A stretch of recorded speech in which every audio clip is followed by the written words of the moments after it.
साथियों, मैं डॉक्टर रौनक कुमार आज के इस वीडियो में आप सभी का हार्दिक स्वागत करता हूं। साथियों, आज के इस वीडियो में हम आचार्य भर्तृहरि विरचित नीति शतकम के 21वें श्लोक के बारे में चर्चा करते हैं। आचार्य भर्तृहरि अपने इस ग्रंथ के 21वें श्लोक में कहते हैं, शान्तिश्चेत् कवचेन किं किमरिभिः क्रोधोऽस्ति चेद्देहिनां ज्ञातिश्चेदनलेन किं यदि सुरे दिव्यौषधैः किं फलम् किं सर्पैर्यदि दुर्जनः किमुधनैर्वेद्यानवद्यायदि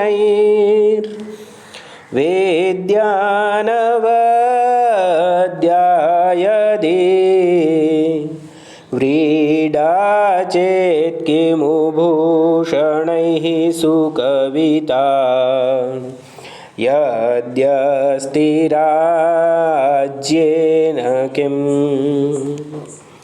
इसमें दूसरी पंक्ति में दिव्यौषधैः यह उच्चारण किया गया है, यहाँ पर मिसप्रिंट है, तो इसका सुधार आप पढ़ें तब कर लें। आचार्य इस श्लोक में व्यक्ति के जीवन में कुछ गुणों के बारे में, अनिवार्य गुणों के बारे में चर्चा करते हैं। वो कहते हैं कि क्षांतिश्चेत् कवचेन किम, कि यदि व्यक्ति के जीवन में शांति है, क्षमा का भाव है, धैर्य का भाव है, सहनशीलता है, तो जिस व्यक्ति में क्षमा, धैर्य और सहनशीलता के गुण हैं, उस व्यक्ति को कवचेन किम, अपनी रक्षा के लिए किसी कवच की क्या आवश्यकता, अर्थात उसे कवच की आवश्यकता नहीं पड़नी है, क्योंकि उसके दुश्मन होंगे ही नहीं। उसमें धैर्य है, सहनशीलता है, माफ़ करता है वो लोगों को, तो उसके कोई नुकसान करने वाले, उसको किसी तरह की हानि पहुंचाने वाले लोग नहीं होंगे। तो ऐसे में उसको कवच की आवश्यकता नहीं है। उसी तरह से वो कहते हैं कि क्रोधोस्ति चेत् देहिनां किम अरिभिः, यदि किसी व्यक्ति में क्रोध अस्ति, क्रोध है, गुस्से की भावना है, गुस्सा बहुत ज़्यादा है उसके अंदर, तो किम अरिभिः, तो शत्रुओं से क्या, अर्थात फिर उसको शत्रुओं की कहाँ ज़रूरत, वो स्वयं ही अपने आप का इतना नुकसान कर देगा, स्वयं को ही इतना अधिक हानि पहुंचा देगा कि उसके लिए तो दुश्मनों की आवश्यकता ही नहीं है। अतः हमें अपने अंदर क्रोध नहीं रखना चाहिए और क्षमा की भावना रखनी चाहिए। आगे वो कहते हैं, ज्ञातिश्चेद अनलेन किम, और यदि आप अपनी जाति वालों से, अपने आसपास के रिश्तेदारों से घिरे हुए हैं, तो अनलेन किम, आग की क्या आवश्यकता।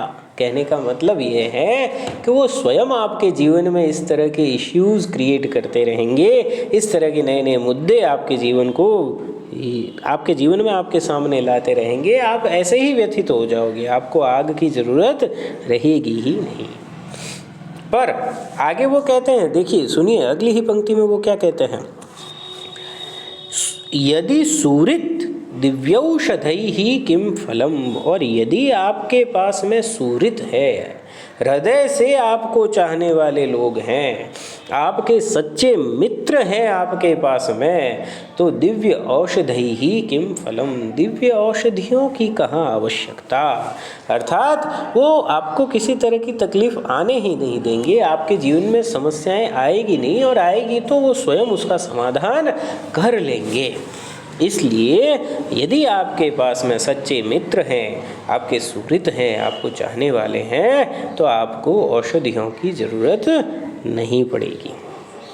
आगे कहते हैं, किम सर्पैर यदि दुर्जनः, और यदि आपके पास में कोई दुर्जन है, बुरे व्यक्ति है आपके आसपास में, तो किम सर्पैः, तो सांप की कहाँ आवश्यकता, सांप की ज़रूरत ही नहीं है, वो स्वयं ही आपको इतना डस लेंगे, आपको परेशान कर देंगे।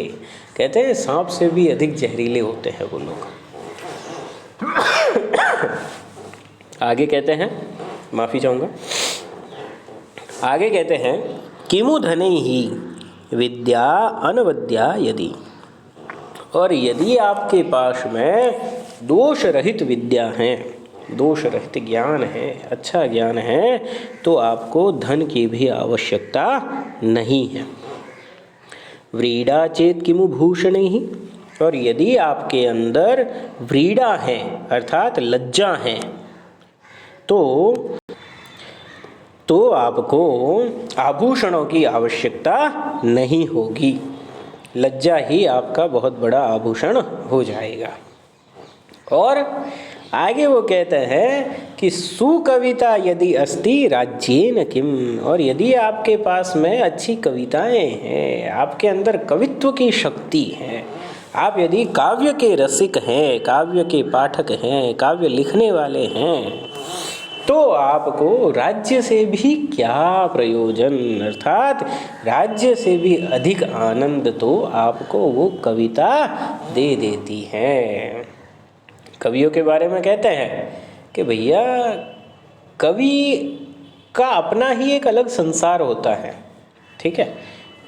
ब्रह्मा ने एक सृष्टि ये बनाई है जिसमें हम रहते हैं, परंतु एक और भी सृष्टि है जो कवि के स्वयं के अंतर्मन में ही चलती रहती है। अपने स्वयं के कवित्व रूपी संसार का वह स्वयं प्रजापति होता है। तो जब स्वयं उसके अंदर एक संसार चलता है, संसार रचता है, संसार बसता है, तो ऐसे में एक छोटे से राज्य से उसको क्या लाभ हो सकता है? उसके लिए उस राज्य का कोई प्रयोजन नहीं है।